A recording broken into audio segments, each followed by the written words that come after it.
नमस्कार। धर्म की खास पेशकश शारदीय नवरात्रि 2024 में आप सभी दर्शकों का स्वागत है। कविता राणा मेरे साथ, राजपुरोहित मधुर जी स्वागत है आपका। सादर नमस्कार कविता जी।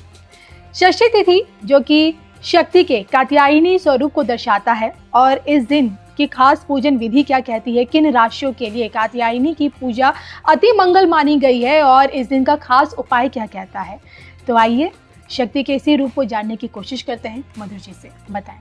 एक ऐसा पवित्र स्वरूप माँ भगवती कात्यायनी का, जिसका संपूर्ण संसार ध्यान पूजन करके समस्त बाधाओं से मुक्त हो जाता है।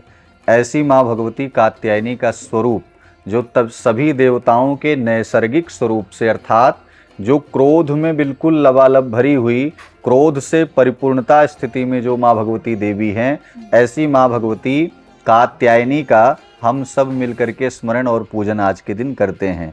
माँ भगवती कात्यायनी का स्वरूप जो बतलाया गया है, वह वो स्वरूप जो था, जो माँ भगवती कात्यायनी ने महिषासुर के वध के समय पर अपने स्वरूप को धारण किया था। माँ भगवती कात्यायनी जब महिषासुर के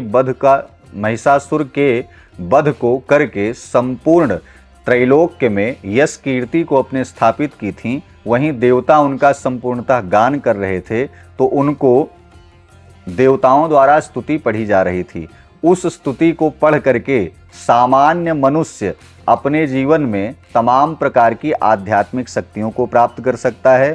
साथ ही साथ जिसके जीवन में तमाम ऐसे अराजक तत्व हों, या फिर कह सकते हैं कि महिषासुर जैसे राक्षसों का प्रवेश हो और वह व्यक्ति अपना आध्यात्मिक सामान्य जीवन यापन नहीं कर पाता हो, ऐसे व्यक्तियों के समूल विनाश के लिए आज के दिन माँ भगवती कात्यायनी की उपासना अति आवश्यक है। खास करके उन बहन बेटियों के लिए जो अपने आप को सामाजिक रूप से सुरक्षित नहीं महसूस करती, जो समाज में रह करके सुरक्षित नहीं रह सकती, आज के इस पवित्र स्वरूप का पूजन करके वह अपने जीवन में सुरक्षा के दृष्टिकोण से आध्यात्मिक ऊर्जा का कहीं न कहीं समागम महसूस करेंगी, यानी शक्तियों को प्राप्त कर सकती हैं।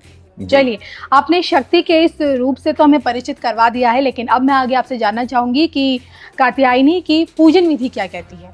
आज का यह पवित्र दिन माँ भगवती कात्यायनी के पूजन करने के लिए सबसे पहले ध्यान करना चाहिए, और ध्यान में महिषासुर मर्दिनी स्तोत्र है। महिषासुर मर्दिनी स्तोत्र में आप जब उसका पठन और पाठन करेंगे, तो उसके पठन पाठन करने से तमाम प्रकार के जंजालों से आप मुक्त हो जाएंगे। ध्यान रहे कि महिषासुर मर्दिनी स्तोत्र का आपको आज के दिन पाठ करना है, यानी ध्यान में। एक सामान्य श्लोक भी आपको बता दे रहे हैं। जयंती मंगला काली भद्रकाली कपालिनी दुर्गा क्षमा शिवा धात्री स्वाहा स्वधा नमोस्तुते।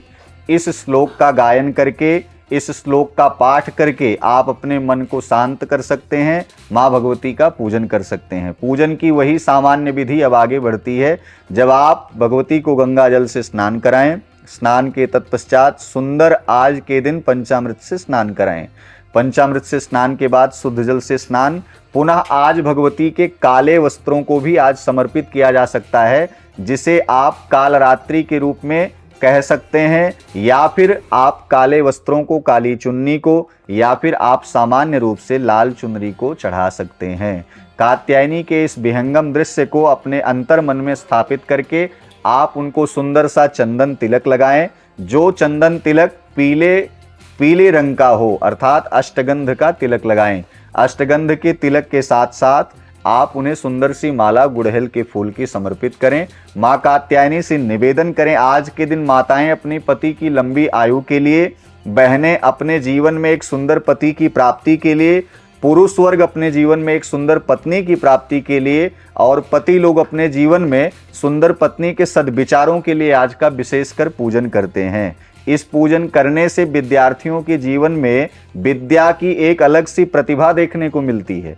तो आज उनको क्या करना चाहिए, खास करके जब आप धूप दीप नैवेद्य चढ़ाएं, तो भोग में माँ भगवती को सुंदर से फलों को आप चढ़ाएं। फल में आज के दिन नारियल का फल अवश्य चढ़ाएं। नारियल के फल के साथ साथ अगर आपके पास अनार हो, तो अनार खुला हुआ, अर्थात छिला हुआ अनार माँ भगवती को भोग में समर्पित करें। इससे माँ भगवती कहीं न कहीं प्रसन्न होगी और आपको आशीर्वाद प्रदान करेंगी। जी। धूप दीप नैवेद्य प्रसाद भोग के बाद ध्यान, वंदन, आरती और मंत्र पुष्पांजलि करते हुए भगवती को प्रणाम करें। अपने ही कल्याण के लिए ही नहीं अपितु परिवार और समाज के कल्याण की कामना के लिए भी भगवती कात्यायनी का पूजन किया जाता है। जी। चलिए, और इसी के साथ माँ कात्यायनी से जुड़ा विशेषकर उपाय।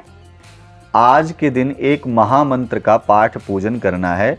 जिस समय आप पूजन कर रहे हो उस समय महिषासुर मर्दिनी स्तोत्र का या तो पाठ कर लें या फिर अंततः आप आरती ध्यान के बाद आप महिषासुर मर्दिनी स्तोत्र का पाठ करें। और आप भगवती के एक सुंदर दिव्य गायत्री मंत्र का स्मरण कर सकते हैं। ओम भूर्भुवस्वः तत्सवितुर्वरेण्यं भर्गो देवस्य धीमहि धियो यो नः प्रचोदयात्। माँ भगवती गायत्री आपकी विद्या और बुद्धि को आगे ले जाएंगी, आपको सौम्य बनाएंगी, सरल बनाएंगी। इस महामंत्र से आपके अंदर एक अलग सी ऊर्जा और प्रतिभा देखने को मिलेगी। और चुनिंदा राशियां जिनके लिए माँ का यही स्वरूप अत्यंत ही मंगलमय माना गया है। आज के दिन कुंभ और मीन राशि के जातकों के जीवन में आने वाली विषम से विषम परिस्थितियां जो हैं, माँ भगवती कात्यायनी के स्वरूप का यदि पूजन किया जाए तो कुंभ और मीन राशि के जातकों के जीवन से संपूर्ण परेशानियां समाप्त हो जाएंगी। चलिए, तो इसी के साथ मुझे और मधुर जी को दोनों को इजाजत दीजिए। जय माता दी। जय माता दी।